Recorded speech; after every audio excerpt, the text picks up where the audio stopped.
Ahora vamos a ver las consideraciones preventivas en operatoria dental propiamente dicho. El sumario de los puntos que vamos a tratar es el siguiente. Número 1, prevención de alteraciones pulpares. Número 2, prevención de lesiones de caries adyacentes. Número 3, prevención de paradensiopatías. Número 4, prevención de fracturas dentarias, coronarias y coronorradiculares. Y número 5, prevención de las secuelas del bruxismo.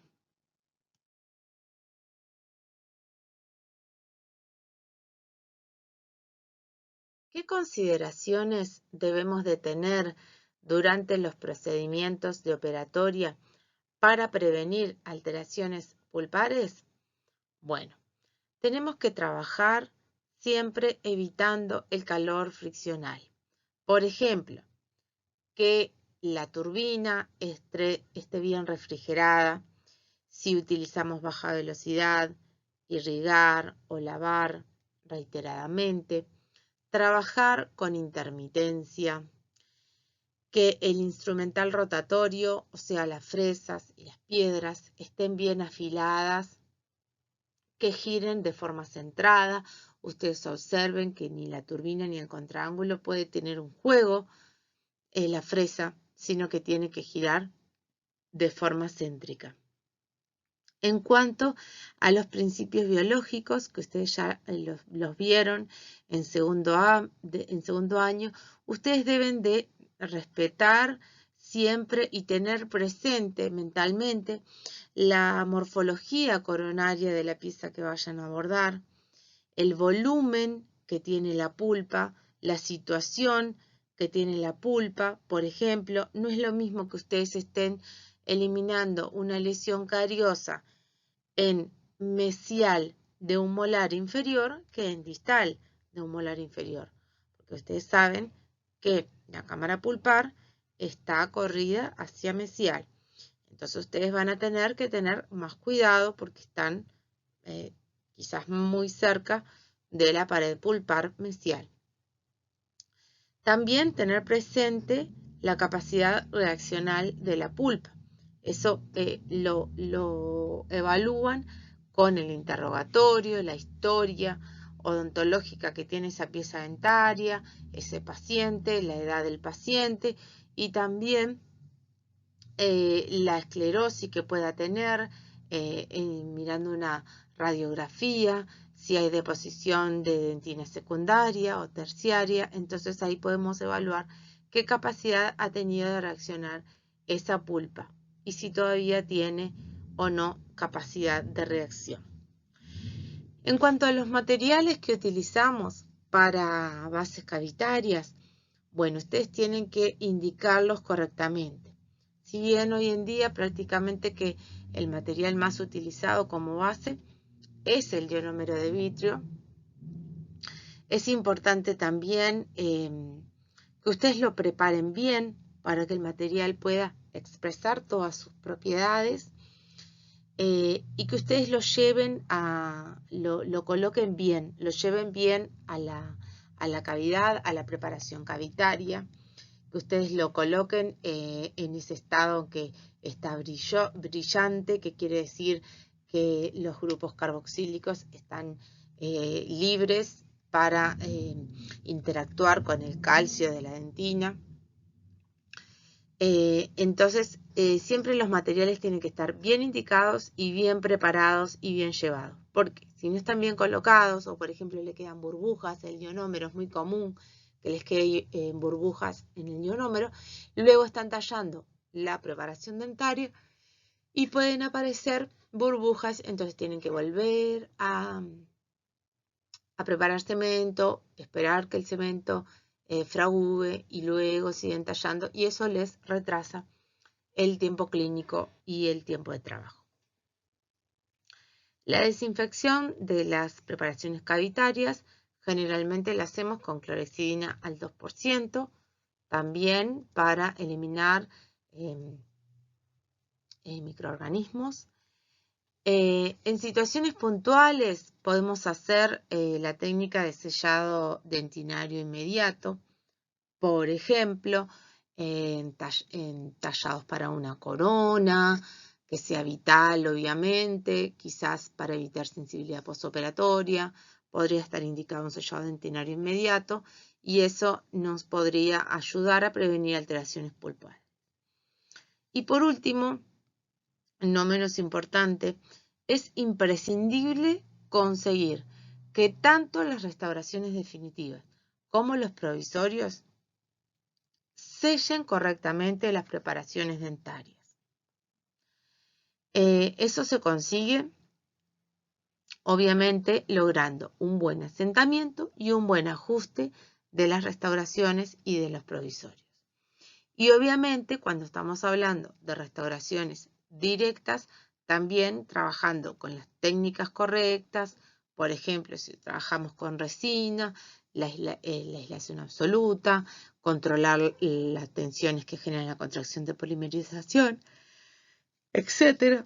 Todo eso nos va a permitir que nuestra dentina, que nuestros túbulos dentinarios estén sellados y por lo tanto impedir el ingreso de microorganismos, impedir el ingreso y el fluido de líquidos y por lo tanto la activación de las terminaciones nerviosas y las alteraciones pulpares. Luego tenemos una serie de consideraciones y de procedimientos que tenemos que hacer con mucha rigurosidad para prevenir lesiones de caries adyacentes a las restauraciones que nosotros hagamos. Para ello, nosotros vamos a tener que hacer un tratamiento correcto de la lesión cariosa. Vamos a tratar de lograr límites cavitarios bien definidos. Vamos a siempre buscar que nuestra restauración tenga un ajuste marginal lo más perfecto posible, que las restauraciones tengan una adecuada morfología, tanto en las caras libres como proximales, o sea, que los puntos de contacto estén correctamente ubicados, y a su vez que esa restauración sea estructuralmente muy sólida y tenga superficies bien pulidas. Y vamos a ir viendo el porqué de cada una de estas cosas. En esta filosofía preventiva que venimos hablando, nosotros vamos a buscar prevenir aparición de nuevas lesiones, pero también prevenir la progresión de lesiones existentes. Y a su vez, conservar la estructura dental con manejo no operatorio en los estadios iniciales y manejo operatorio pero conservador en aquellos casos que son más severos. ¿Qué estrategias tenemos para el tratamiento de las lesiones cariosas?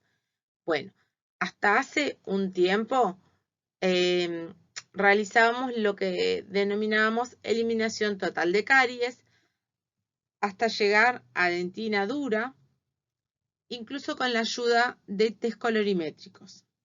Actualmente se sabe que dicho procedimiento era un sobretratamiento, por lo cual en la actualidad nos manejamos con el concepto de eliminación selectiva de la lesión cariosa.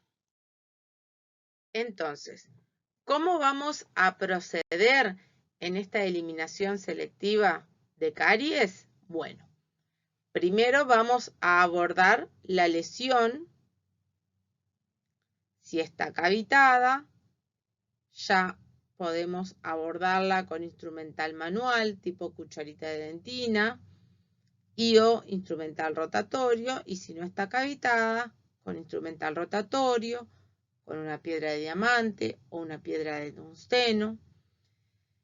Y lo primero que vamos a eliminar, y esto siempre fue así, es la lesión de la periferia. Siempre vamos a eliminar la lesión de las paredes de nuestra preparación o de nuestra lesión. Y por último vamos a abordar la pared pulpar. y en aquellos casos, solo en aquellos casos que sea una lesión profunda, para este caso del abordaje de la pared pulpar, en esos casos vamos a realizar aislación absoluta. Entonces, ¿cuál es el criterio para esta remoción selectiva? Bueno, hacemos una remoción selectiva hasta dentina firme en lesiones de caries moderadas que no alcanzan el tercio o el cuarto interno del diente, o sea, que no tienen riesgo de exposición pulpar. En estas lesiones, entonces, que no tienen riesgo de exposición pulpar, hacemos sí una remoción de lesión cariosa hasta encontrar dentina firme.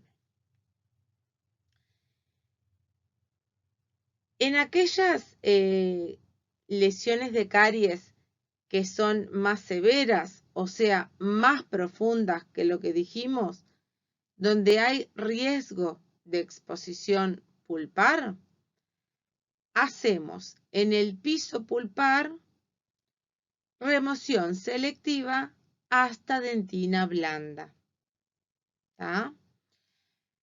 Pero en la periferia de la lesión, o sea, en las paredes, que no son las paredes pulpares, en las paredes periféricas, se remueve siempre la lesión hasta dentina dura.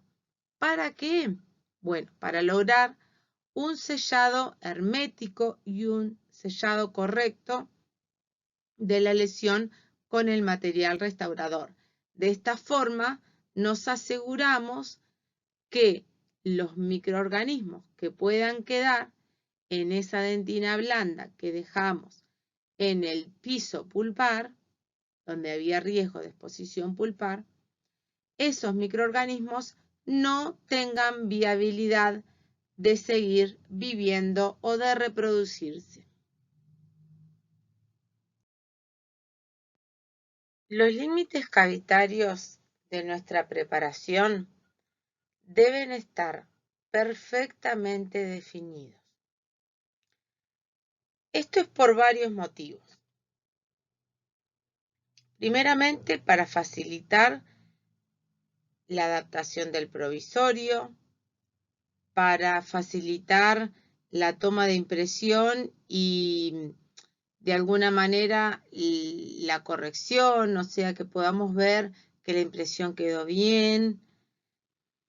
Y luego, en la etapa de laboratorio, el laboratorista tiene que ser capaz de ver, de visualizar todo el límite de la preparación cavitaria sin dificultad para lograr adaptar la restauración a ese límite.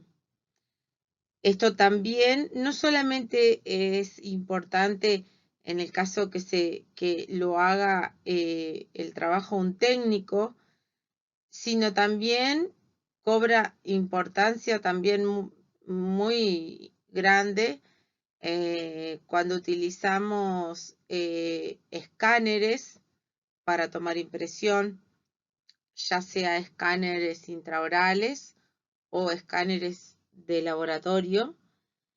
La preparación debe estar con sus límites bien definidos para que el escáner pueda captarlos y pueda copiarlos, escanearlos de forma correcta. A su vez, no solamente deben estar bien definidos, sino también deben tener, eso lo van a ver más adelante, pero desde ya deben saber que según el material que estemos trabajando, esa terminación debe tener un espesor particular. O sea, que los espesores deben ser adecuados a la terminación según el material restaurador que se vaya a utilizar.